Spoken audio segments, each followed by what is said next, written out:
नमस्कार दोस्तों, सरकारी आदमी यूट्यूब चैनल पे आपका स्वागत है। और आज की इस वीडियो हम देखने वाले हैं जीडीएस एम्प्लॉय के लिए लेटेस्ट न्यूज़।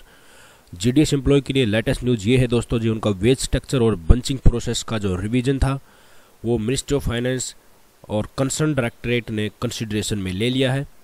वो ऑलरेडी जो वेज स्ट्रक्चर है वो मिनिस्ट्री ऑफ फाइनेंस के कंसर्न से ही बनाया गया था और जो श्री कमलेश चंद्रा कमेटी ने रिकमेंड किया था उसको कंसिडर अब मिनिस्टर ऑफ फाइनेंस कर रहा है और जल्द ही उसको अपनी सहमति भी दे देगा। इसके अलावा सीनियर ऑफिसर्स की बंचिंग की फैसिलिटीज अगर बात की जाए तो उसका भी कंसिडरेशन मिनिस्ट्री ऑफ फाइनेंस कर रहा है।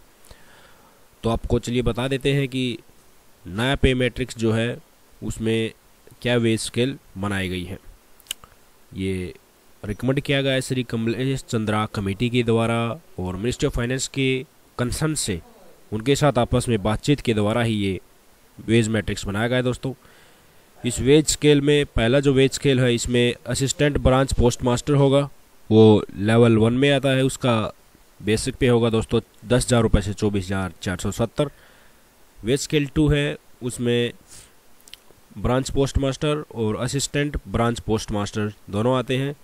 लेवल 1 में आएगा ब्रांच पोस्ट मास्टर और लेवल 2 में आएगा assistant branch post master. Wage 3 scale जो है उसमें लेवल 2 आता है जिसका बेसिक पे है दोस्तों 14,500 से 35,480 जो ब्रांच पोस्ट मास्टर का है। तो अगर आप शुरुआत में असिस्टेंट ब्रांच पोस्ट मास्टर से रिक्रूट होते हैं तो फर्स्ट ईयर के फर्स्ट मंथ में आपको वेज मिलेगी 10,000 रुपये विदाउट अलाउंसेस दोस्तों। इसी प्रकार से अगर आपका प्रमोशन नहीं होता है, अगर आपका ईयरली इंक्रीमेंट लगता है तो दूसरे साल में आपकी मंथली सैलरी होगी 10,300। ऐसे ही आप नीचे चले जाइए तो आप देखेंगे कि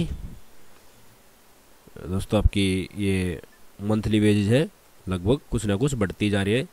चौथे साल में 10,930 हो जाएगी, 15वें साल में 15,180 हो जाएगी। और अगर आप प्रमोशन नहीं लेते हैं आप जाएंगे नीचे की तरफ। ऐसे ही अगर आप 31 साल तक नौकरी करेंगे तो आपकी 29 साल तक करोगे तो इतनी और 28 साल तक करोगे तो इतनी दोस्तों।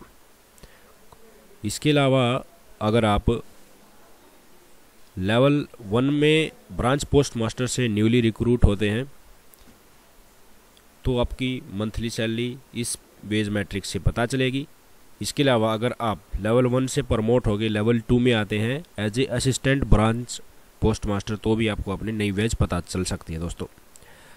मान लीजिए आप ब्रांच पोस्ट मास्टर लेवल 1 में रिक्रूट होते हैं तो आपके पहले महीने की मंथली सैलरी होगी दोस्तों 12,000 रुपये, ऐसे ही 12,360, ऐसे ही 12,740 तीसरे साल में, मतलब एक इंक्रीमेंट लगने के बाद दोस्तों आपकी मंथली वेज जो है बढ़ती रहेगी। यहाँ से आप वीडियो को पॉज करके आराम से देख सकते हैं कि कितनी सर्विस में कितनी आपकी सैलरी होगी दोस्तों। अगर आप न्यूली रिक्रूट हैं तो भी आप देख सकते हैं।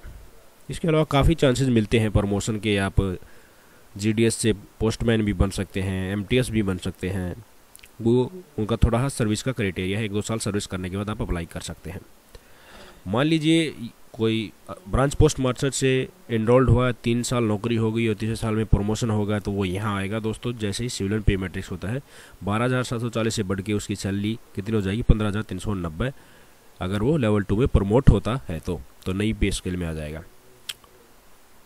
तो वेज स्केल 3 जैसे कि आपने देखा, सिर्फ मतलब अगर कोई प्रमोशन होके आता है लेवल 1 से लेवल 2 में, किसी भी साल में प्रमोशन होता है तो उसके हिसाब से दी गई है। अगर 15वें साल में प्रमोशन होता है तो 18,250 से सीधा उठ के आ जाएगा 22,030 रुपये पर। तो वीडियो को दोस्तों अगर आपने पसंद आया तो प्लीज़ लाइक कीजिए, सब्सक्राइब कीजिए, अपने दोस्तों के साथ शेयर कीजिए। कोई डाउट है तो प्लीज़ कमेंट बॉक्स में टाइप कीजिए। तो इस वीडियो को देखने के लिए दोस्तों आपका बहुत बहुत धन्यवाद।